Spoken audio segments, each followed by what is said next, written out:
구약성경 875페이지 시편 100편 1절입니다. 자, 같이 한 목소리로 읽겠습니다. 시작. 온 땅이여 여호와께 즐거운 찬송을 부를지어다. 아멘. 아멘. 자, 오늘 우리가 함께 읽은 이 말씀 통해서요, 만복의 근원 하나님이란 제목으로 은혜를 같이 나누도록 하겠습니다. 얼마 전에 이제 저보다 앞서 걷는 한 초등학교 저학년쯤 돼 보이는 그 여자아이들의 한 무리를 이제 본 적이 있습니다. 그러니까 저는 저의 길을 그냥 걷고 있었고요, 그 아이들도 아마 학교를 마치고 어딘가 가는 길이었을 것입니다. 그런데 이 아이들이 굉장히 친해 보였어요. 그 친하다는 것을 어떻게 느꼈을까요? 아이들이 손을 잡고 걷고 있었거든요. 우리 초등학교 저학년들 여자아이들 보면 좀 친한 사이는 이렇게 손잡고 걷죠. 예. 남자아이들하고는 조금 이 애정 표현이, 이 친밀함의 표현이 좀 달라요. 여자아이들은 이렇게 손을 잡고 걷고, 남자아이는 손을 잡고 걷지는 않지만 남자아이들은 어깨를 그냥 이렇게 부비면서 맞대고 걷거나 어깨 동무를 하고 걸으면, 와, 우리가 친밀하구나, 이제 이런 생각을 또 한번 해보게 됩니다. 그 모습을 보는데 참 이렇게 기분이 은근히 또 좋더라고요. 이 아이들의 그 가까운 모습을요. 저는 예전에 이제 우리 학교에서 이 전도 또는 선교 또는 교회 안의 친밀함이라는 것에 관해 배울 때, 이 에드워드 홀이라는 사람이 연구한 이 거리, 사람 사이의 관계의 거리에 관해서 배운 적이 있었습니다.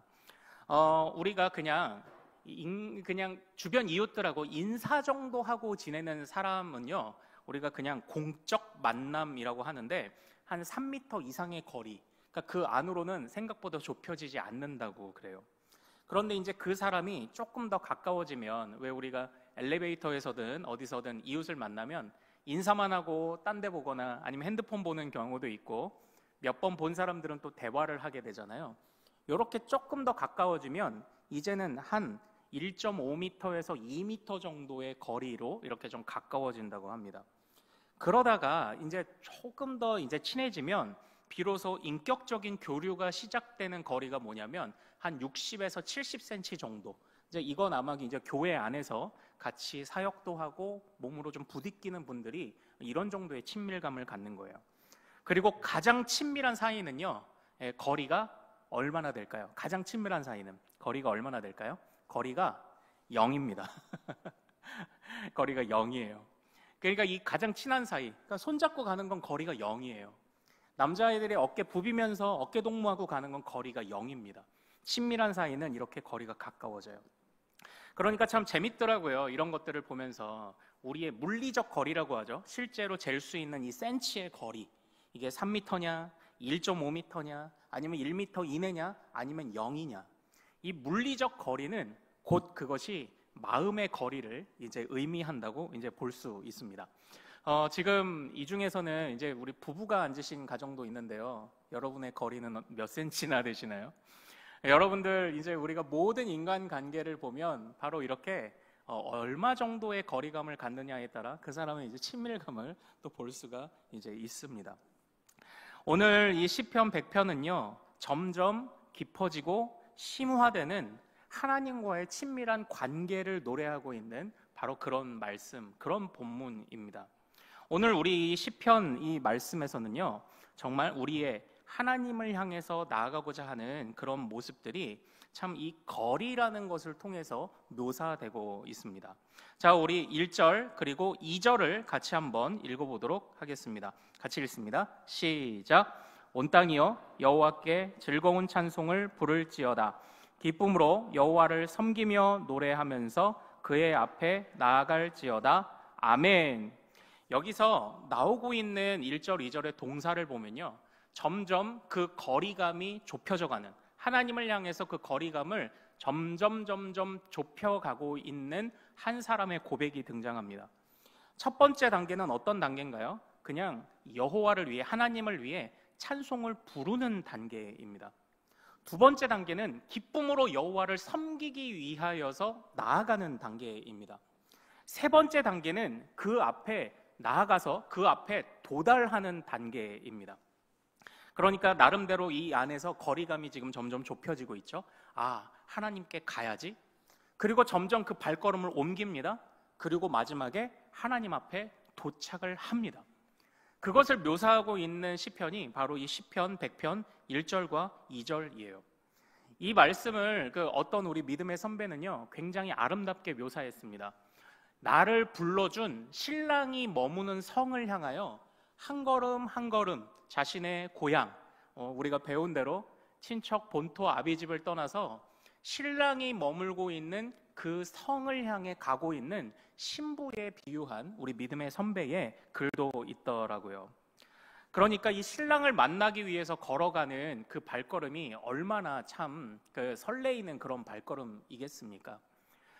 제가 예전에 이제 대전에서 사역을 할 때 제가 모시던 담임 목사님이요, 이제 성도들을 하고 이렇게 항상 예배 때마다 좌우에 인사하세요 하고 또 찬양하고 기도할 때마다 손잡고 하세요 이제 이렇게 되는데, 그때마다 몇몇 성도님들의 불만 섞인 소리들이 나오기 시작을 하는 거예요. 뭐냐면 이제 보통 손잡으라고 하면 이제 같이 동성끼리는 남자 여자는 뭐 이렇게 손을 잡을 수 있는데, 내 옆에는 남편이 앉아 있고 옆에는 별로 안 친한 집사님 남자가 앉아 있는데 가끔 손을 잡으라고 하니까 이 남자분이 손을 덥석 잡는 이런 때가 있는 거예요. 그래서 목사님 인사까지는 좋은데 손 잡으라고는 하지 마세요 이제 이렇게까지 요청하시는 그런 분들이 있었어요. 이게 뭔가요? 예, 거리감이 있는 거예요. 마음에 거리감이 있으면 이게 터치가 이제 안 되는 겁니다. 그러나 만약 내 옆에 있는 사람이 신랑이라면 모르는 집사님하고는 손 못 잡습니다. 그러나 내 옆에 있는 사람이 남자인데 신랑이라면 그 손을 잡는데 전혀 어색하지 않을 거예요. 그러니까 오늘 이 시는요, 저 성에 있는 신랑을 향해서 한 걸음 한 걸음 걸어가며 그 설레이는 마음을 고백하고 있는 바로 그런 신부로서 이 시를 묘사하고 있는데요, 참 적절하고 참 아름다운 비유라고 생각을 했었습니다. 오랜 시간 걸어왔었을 겁니다. 그리고 많이 피곤할 거예요. 그러나 저 멀리에서 우리 신랑을 아직 본 것은 아니지만 그 신랑이 머무는 성의 그 꼭대기 탑만 보여도 이 걸어오던 신부의 마음이 어떻을까요? 이제 조금만 더 가면 신랑을 만나는구나, 조금만 더 가면 되구나. 아마 그 무거웠던 발걸음이 오히려 더 가볍게 느낄 것입니다. 이제 드디어 그 성문 앞에 도착해서 그 성문에서 똑똑똑 두드립니다. 그때 안에서는 묻겠죠. 누구시오? 이렇게 묻습니다. 그때 그 신랑에게 초청받지 못한 사람은 들어가지 못할 겁니다. 그러나 그 신랑을 향해서 나를 불러준 신랑에게, 신랑이 있는 그 성의 문지기에게 이렇게 말합니다. 나는 오늘 도착하기로 한 신랑의 신부요. 그때 어떻게 될까요? 그 문은 자동문으로 저절로 이제 열리게 되는 이제 은혜가 나타나는 거죠. 이전에는 내가 비천한 종으로 살았지만 그러나 나를 불러준 그 신랑을 향해 가는 발걸음은 이처럼 기분 좋은 발걸음이요, 먼 거리를 걸어왔어도 그 신랑이 사는 집과 성을 보는 것만으로도 위로를 받을 만큼 신랑을 향해 가까이 나아간다는 것은 굉장히 멋진 일이고 이제 아름다운 일이 될 것입니다. 지난날의 수고와 고생을 잊을 만큼 감격스러운 일이죠. 이처럼 지금 이 시는요, 하나님 앞에 우리가 이런 마음으로 가자라고 이야기를 하고 있습니다. 그러나 이 첫 번째 1절과 2절의 단락은 바로 하나님과의 물리적인 거리가 가까워져 가는 걸 이야기하는데요. 자, 이제 신랑을 만났으면 어떡합니까? 신랑과 그냥 만나면 끝난가요? 아닙니다. 자, 우리 오늘 말씀의 4절을 같이 한번 읽어보도록 하겠습니다. 4절을 같이 읽습니다. 자, 시작. 감사함으로 그의 문에 들어가며 찬송함으로 그의 궁정에 들어가서 그에게 감사하며 그의 이름을 송축할지어다. 아멘. 여기서도 또 등장하는 동사를 한번 보십시오. 이제 도착했습니다. 거리상으로 물리적 거리를 지나 도착을 했습니다. 그의 문에 섰습니다. 그의 문에 섰으면 어떡합니까? 들어가야 된다고 말합니다. 들어가라. 그의 궁정에 들어가라. 그리고 어떻게 해요? 그에게 무엇한다? 감사하면서 그의 이름, 나를 불러준, 비천한 나를 불러준 그 신랑의 이름을 찬양해라, 송축해라, 그 이름을 높여라, 감사하며 높여라라고 이야기를 하고 있습니다. 그러니까 1절과 2절에서는요 어떻게 해요? 물리적 거리가 가까워옴을 이야기하고 있다면 4절에서는 마음의 거리가 가까워짐을 이야기하고 있는 거예요. 그래서 우리가 하나님 앞에 나아갈 때는 어떻게 해요? 물리적 거리도 그리고 마음의 거리도 우리가 가까이 나아가야 한다는 것을 오늘 이 말씀을 통해서 우리에게 보여주고 있습니다. 사랑하는 여러분, 오늘 이 말씀을 보면서요 우리는 하나님과의 거리에 관해서 생각을 해보고 있습니다. 그런데 여러분들은 요즘 하나님과 여러분의 거리는 어떠신가요? 이전에 우리는 코로나 때에는 아마 그런 시대를 보냈습니다. 가까이는 나올 수 없어요. 물리적으로는 가까이 나올 수 없어요. 그러니까 우리가 함께 예배하는 공동체에 가까이 나올 수 없죠. 그러나 마음의 거리는 어느 누구보다도 가까웠을 것이라고 생각을 합니다. 간절함이 있었죠. 그런데 어느 순간 우리가 코로나가 회복되고 다시 물리적 거리로서 공동체가 함께하는 예배로서는 우리가 나왔지만, 그러나 나와 있어도 항상 우리의 마음의 거리가 가까운 것은 아닐 때도 있을 것입니다. 분명 우리가 처음에 살펴본 것처럼 우리가 사람 사이의 관계에서도 물리적 거리는 곧 마음의 거리와 동일하다는 것을 우리는 생각해 보았습니다. 그러나 정말 우리가 하나님을 향해서도 몸은 여기 있는데 마음은 다른 데 가 있다면 우리는 물리적 거리와 마음의 거리가 멀어진 것이겠고요. 마음은 있다고 하지만 우리가 함께 모이지 않는다면, 그렇다면 우리는 물리적 거리가 어긋나 있는 그런 신앙생활을 하고 있을 것입니다. 여러분의 하나님을 향한 물리적 거리는 어떠신가요? 여러분의 하나님을 향한 마음의 거리는 어떠신가요? 그래서 사실 우리는 두 가지를 다 붙잡아야 합니다. 우리가 함께 모여서 공동체 안에서 우리가 함께 모여 예배하는 것을 귀하게 여기고, 그렇게 물리적 거리를 가까이 하며 소중히 여기고, 또한 무엇보다 마음의 거리 또한 같이 따라올 수 있는 그런 신자가 된다면 아마 우리는 하나님에게 부름받은 거룩한 신부로서 제대로 사는 자들이 될 것이라고 생각을 합니다.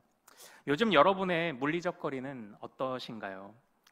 참 때로는 부끄럽지만 저도 이 거리가 엇박자가 나는 경우가 왜 없겠습니까? 가끔은 그런 생각을 해요. 우리가 이제 항상 말씀을 묵상하고 그리고 항상 기도를 하고 이렇게 강조를 하지만, 어떻게 보면은 여러분들께서는 삶의 모든 현장을 살고 또 다른 시간들을 내어서 말씀과 기도를 하지만, 이제 저 같은 교역자의 경우는 이제 하루 종일 하는 일이 말씀과 이제 기도입니다. 그런데 까딱하면 주님과의 물리적 거리는 가깝지만 이 마음의 거리가 가깝지 않다고 느끼는 순간이 있어요. 그러니까 저 같은 경우는 특별히 성경을 쪼개서 분석을 하는 스타일이기 때문에 가끔은요, 내가 하나님과의 마음의 거리가 멀잖아요. 그럼 그냥 제가 국어 선생님 같은 거예요.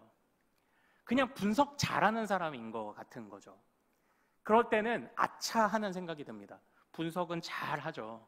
그리고 잘 설명할 수도 있습니다. 그러나 이 마음의 거리가 가깝지 않으면요, 설교할 때 힘든 날도 사실 분명히 있습니다. 여러분은 어떠신가요? 여러분의 물리적 거리와 마음의 거리는 일치하고 계십니까? 참 우리가 오늘 이 3절 말씀을 그래서 좀 주의해 볼 필요가 있습니다. 우리 3절 말씀을 같이 한번 읽어보도록 하겠습니다. 자, 같이 3절 말씀 읽습니다. 시작. 여호와가 우리 하나님이신 줄 너희는 알지어다. 그는 우리를 지으시니요 우리는 그의 것이니 그의 백성이요 그의 기르시는 양이로다. 아멘. 여기에서 우리가 살펴볼 수 있는 중요한 표현은요, 바로 하나님을 어떤 하나님으로 묘사하고 있습니까? 여기서요. 하나님은 어떤 하나님이세요? 우리 하나님이에요. 우리 하나님으로 이 말씀에서 하나님을 묘사하고 있습니다. 여호와는 우리 하나님이십니다. 그는 우리를 지으신 이십니다. 우리는 그의 것입니다. 우리는 그의 백성입니다. 우리는 그의 기르시는 양입니다. 여기에서 반복되어 강조되고 있는 단어가 뭔가요? 우리예요. 우리. 저는 이 말씀을 묵상하면서요, 왜 우리가 하나님과 이 거리가 멀까? 때로는 물리적인 거리가 멀고 때로는 마음의 거리가 왜 멀까? 이 세상에 살아가면서 우리가 우리 하나님이라고 부를 수 있는 존재는 정말 우리가 섬기는 그 하나님뿐입니다. 그러나 나의 주인이요 나의 목자라고 부르는 바로 그 대상이 하나님이 아니라 이 세상에 마치 또 다른 하나님 또는 또 다른 목자, 또 다른 마음 둘 곳이 있는 것처럼 여겨질 때 하나님과의 거리가 분명히 멀어지기 마련이더라고요. 나는 누구를 목자로 여기고 있을까요? 나는 지금 누구를 나의 하나님으로 여기고 있는 것일까요? 우리의 마음은 지금 하나님과의 어떤 관계들을 맺고 있는 것일까요? 정말 모든 피조물을 다스리시는 그 창조주 하나님을 향해서 우리가 정말 바른 지식과 그리고 그 하나님을 깨달은 만큼 바르게 붙잡고 매달리는 그 간절함이 우리에게 회복되기 위해서는 우리가 다른 것을 하나님 보듯 하지 않는 그런 믿음과 그렇게 끊어낼 수 있는 마음이 꼭 필요하다는 것을 절대 잊지 않으시기를 소망합니다. 우리가 하나님이라고 목자라고 부를 수 있는 분은 오직 우리 여호와 하나님뿐이심을 절대 잊지 않으시기를 소망합니다. 그러므로 우리의 마음이 다른 데 가 있으면 하나님과의 관계는 멀어질 거예요. 그러나 오늘 이 시편에서 5절은 이렇게 고백합니다. 우리 5절 말씀 같이 한번 읽어보겠습니다. 자, 시작. 여호와는 선하시니 그의 인자하심이 영원하고 그의 성실하심이 대대에 이르리로다. 아멘. 이 말씀이 우리 가슴에 새겨지기를 소망합니다. 이건 흔들리지 않는 기둥이에요. 그래서 저는 이 말씀을 설교할 때 뭐라고 설교를 하냐면, 뭐라고 즐겨 표현을 하냐면, 이런 믿음의 고백이 이건 기둥입니다라고 말씀을 드려요. 자, 우리가 이제 이 동네가 특히 그렇죠. 빌라가 있으면 대부분 1층에는 주차장을 만듭니다. 그리고 그 주차장을 기둥으로 떠받치고 있죠. 근데 이 기둥이 부실하다면 어떻게 될까요? 아무리 화려하고 수려한 건물을 지어도 그 건물은 무너지고 말 거예요. 정말 주님을 향하여 여호와는 선하십니다. 그 인자하심이 영원하십니다. 성실하심이 대대에 이를 것입니다 라는 이 믿음의 고백이 우리의 든든한 기둥을 형성하고 있지 않으면 우리와 주님과의 이 거리가 멀어지는 것은 사실 시간 문제가 아닐까요? 이건 변함없는 우리의 믿음의 기둥이 되어야 합니다. 이 고백을 잃지 않는 우리 모든 큰수배 가족들 되시기를 소망합니다. 하나님은 항상 선하시고 인자하십니다. 우리가 이 기둥을 놓쳐버리면 주님과 우리가 멀어지는 건 시간 문제예요. 우리가 쌓아왔던 인생의 건물이 아무리 수려한 건물도 무너지는 것은 이제 시간 문제일 것입니다. 물론 우리 안에요, 사실 때로 분주함이 있을 거예요. 때로 분주함이 있을 겁니다. 그러니까 이제 제가 참 이제 부끄러운 고백을 하는 거잖아요. 때로는 내가 국어 선생님 같이 느낄 때가 있다. 그냥 분석하니까. 그런데 그때에 사실을 살펴보면요, 항상 매일 새벽 설교를 하고요, 수요 설교를 준비하고요, 또 주일 설교를 준비하고요. 그렇다고 제가 국어 선생님처럼 느낀다고 해서 제가 말하자면 헛된 짓을 하는 건 아니에요. 항상 그냥 말씀 안에 있습니다. 항상 그 안에 있습니다. 눈에 띄는 뭐 헛된 짓을 하는 건 아니에요. 어쨌든 예배를 드려야 되니까 공부를 해야 되고요, 어쨌든 전해야 되니까 가르쳐야 합니다. 그런데 그렇게 분주할 때가 사실 가장 위험하더라고요. 그렇게 분주할 때가 가장 위험해요. 그렇게 분주할 때 기도를 놓치기가 쉽고요, 그렇게 분주할 때 주님과의 교제를 놓치기가 사실 쉽습니다. 오늘 제가 기왕 이 시편을 신랑을 향해 나아가는 신부에게로 묘사한 그런 믿음의 선배의 글로서 이제 이 말씀을 설명을 했잖아요. 그러다 보니까 성경 안에서 부부라는 것이 무엇인가에 관해서 좀 생각해 보게 되더라고요. 고린도전서 7장 5절에 보면요, 사도 바울이 이렇게 이야기합니다. 부부는 절대 떨어져서는 안 됩니다. 그러나 유일하게 각방을 쓰며 따로 지내는 것이 허용될 때가 있습니다. 그때가 언제냐? 기도할 때입니다. 이렇게 이제 말한 부분이 있어요. 그러니까 기도할 때 외에는 부부가 분방하지 말라고 그렇게 이야기하는 말씀을 잘 아실 거예요.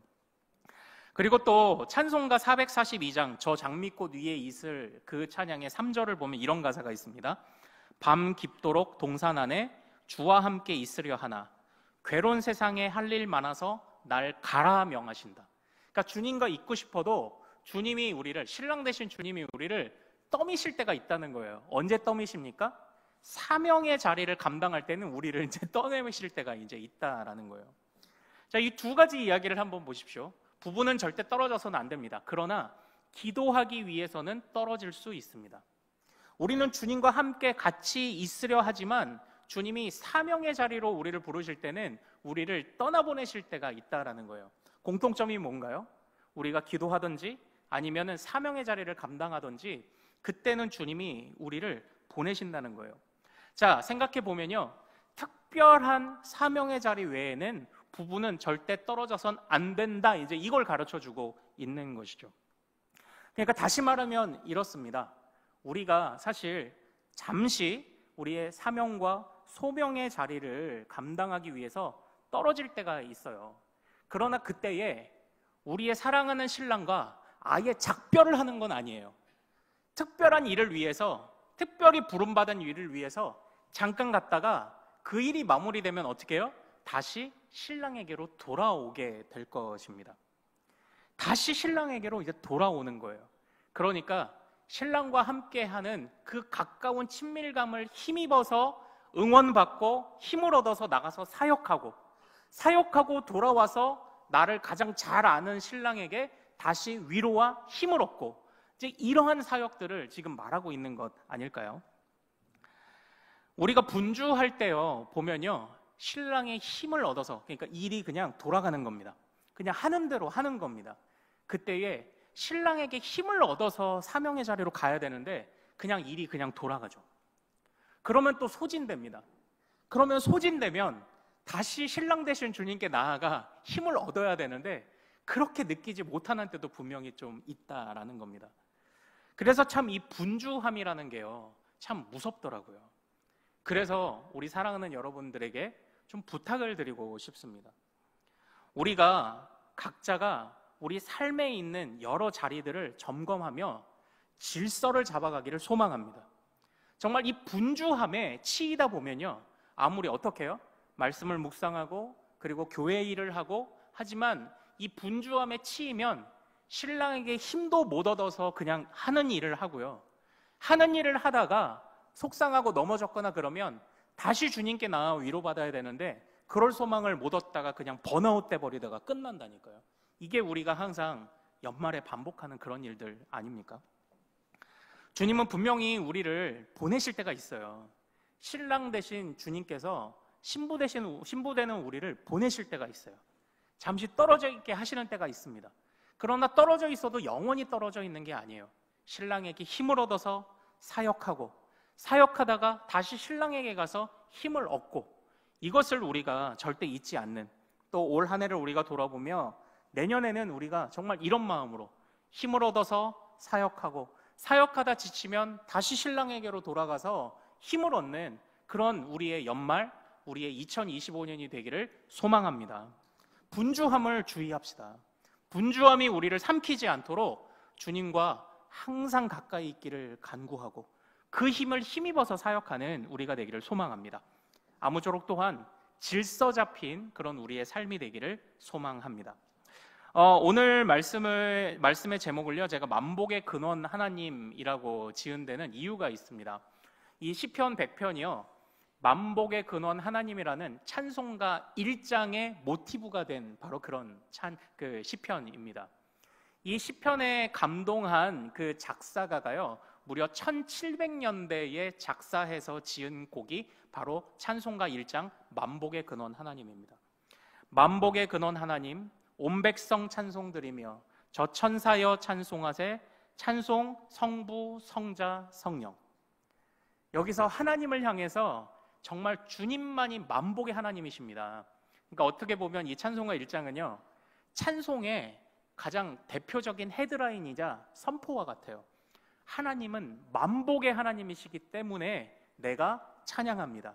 1장부터 끝장까지 이 마음을 되새기도록 우리를 초청하고 있는 것이 이 찬송가 1장이고 그 1장의 모티브가 된 것이 바로 이 시편 100편입니다.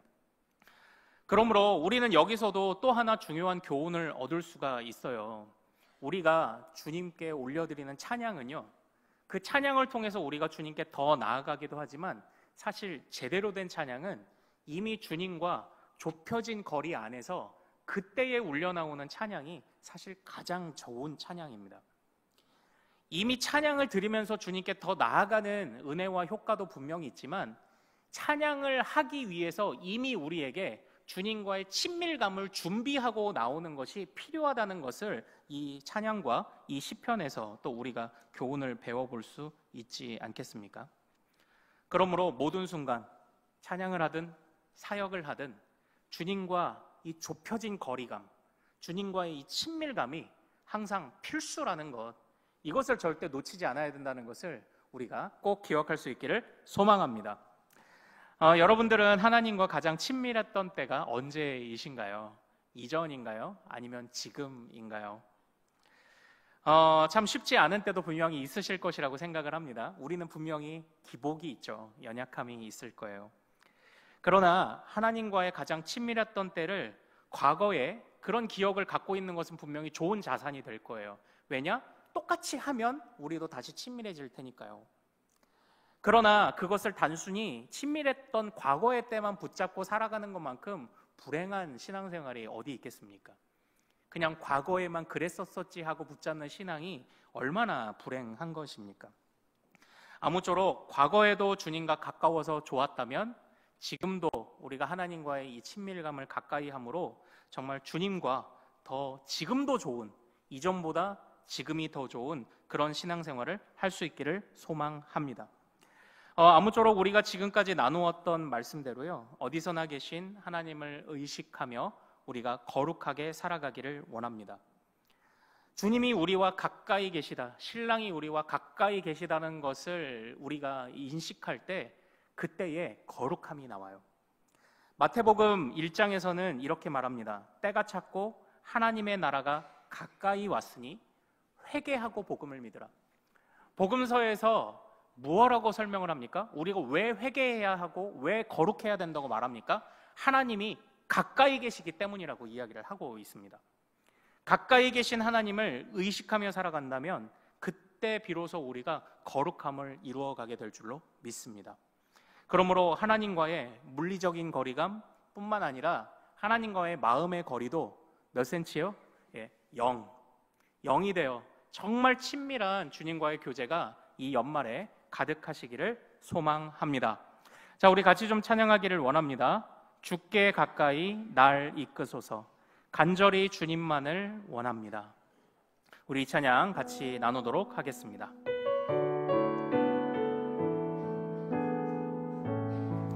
주께 가까이, 주께 가까이 날 이끄소서, 간절히 주님만을 원합니다. 채워주소서 주의 사랑을, 진정한 찬양 드릴 수 있도록. 다시 한번 주께 가까이, 주께 가까이 날 이끄소서, 간절히 주님만을 원합니다. 채워주소서 주의 사랑을, 진정한 찬양 드릴 수 있도록. 목마른 나의 영혼, 목마른 나의 영혼 주를 부르니 나의 맘 만져 주소서. 주님만을 원합니다. 더 원합니다. 나의 맘 만져 주소. 다시 한번 주께 가까이, 주께 가까이 날 이끄소서, 간절히 주님만을 원합니다. 채워주소서 주의 사랑을, 진정한 찬양 드릴 수 있도록. 목마른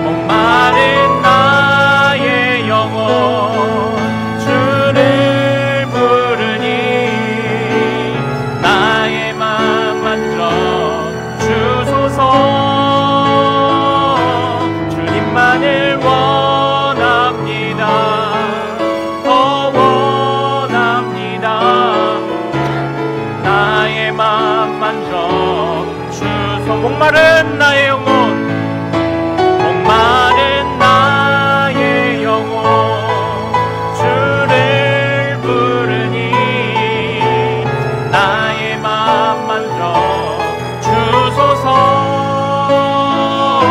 주님만을 원합니다. 더 원합니다. 나의 맘 만져 주소. 목마른 나의 영혼, 목마른 나의 영혼, 주를 부르니 나의 맘 만져 주소서. 주님만을 원합니다. 더 원합니다. 나의 맘 만져 주소서. 자, 사랑하는 여러분, 우리 이 시간 같이 기도하기를 원합니다. 지금 우리와 주님과의 마음의 거리는, 물리적 거리는 몇 센치입니까? 우리가 때로는 분주해서 주의 일을 하는 것 같긴 한데 왠지 마음은 더 공허해지는 것 같고, 우리가 열심히는 또 섬기는 것 같은데 무언가 채워지는 것은 없는 것 같아 보이고, 하나님, 우리가 연약하여 때로 이 분주함을 통제하지 못하고 분주함에 질서 잡히지 못해서 그 분주함이 때로 우리를 삼킬 때가 있습니다. 심지어 주의 공동체의 일을 감당할 때에도 우리가 그 분주함에 넘어지는 때가 있습니다. 하나님, 우리가 이렇게 연약하오니 선하시고 능력이 많으시며 나의 목자, 나의 하나님이신 주님께서 나의 마음을 굳건히 붙잡아 주셔서 분주함의 상황과 형편에 넘어지지 않게 하여 주시옵소서. 하나님이여, 우리 마음 중심에 주님은 만복의 근원이십니다. 그러므로 우리가 주님께 더 깊이 나아가고 더 깊이 신랑을 향해 들어가고 그 신랑을 송축하며 찬양하는 것을 멈추지 않도록 도와주옵소서.